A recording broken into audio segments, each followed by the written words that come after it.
So, tiling the roof takes a lot more time than I thought. I completely underestimated how much time it takes to cover up all of the roofs on this house. So, I tiled the roofs on the room left of the front gate, the roof of the second floor around Mirabel's room, Isabela's tower, including the tower as well as the room behind the tower. I noticed Isabela is using a lot of space in this house. She uses 2 floors of the tower as well as another room behind the tower. I also reduced the height of the windows on the first floor because I needed a little more space to install the roof truss. The bottom panels of the windows got deleted. The windows rails also got reduced in height. There are these beams, which I think is part of the roof truss, sticking out under the roofs, so I needed a little more space on top of the windows. I needed the windows to be a little bit shorter, so I also ended up readjusting the height of Mirabel's windows and the brown shutter windows on the second floor. The balcony on top of Julieta's room also got a proper balcony space with half walls. Julieta's room got higher ceilings too. I think those are all of the little adjustments I made. I think the roof tiles need a little more gaps in between the vertical rows, so I increased the gaps between the tiles. You can see the tiles that are laid underneath better now. In the last video, the tiles underneath did not show. After that, I copied and pasted the roof tiles onto the other roof surfaces.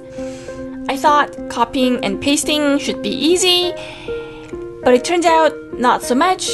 I individually named all of the tiles so they are given recognizable names in the scene. Blender automatically assigns a name to any new object in the scene, but that gets really confusing after many objects. I want to rename the object to something a little more recognizable. I also like to categorize all of the objects into proper folders. I think half the time was spent on trying to rename and organize these roof tiles. I felt like I was seeing these roof tiles even in my sleep. There are so many tiles. Rendering the house also became a really time-consuming process too. Now I need to render by small regions and then stitch them together into one big image because my computer cannot render everything all at once anymore. Rendering the house is now taking quadruple what it usually took. I suspect rendering this house is going to get even harder as we add more things into the house. I suspect the vegetation will take up a lot of memory too. Anyway, I will work on the roof tiles of the other towers in the next video. It looks like the ceiling is undone inside of the house. You can see the roof truss from inside of the house. It looks really complicated. I don't think we will stare up onto the ceiling all that often in my stories, so I guess I will eventually get to it when everything else is done. Building this house and its surroundings can take many months, if not years, and I suspect it would still not be done. We have to choose a point where it feels good enough and continue to work on it as we need them. Building this house is a bit of an unusual detour from what I usually do, different from using stock photos for background. I want to make custom backgrounds for all other buildings and backgrounds if I have time though. You know, build a castle for everybody.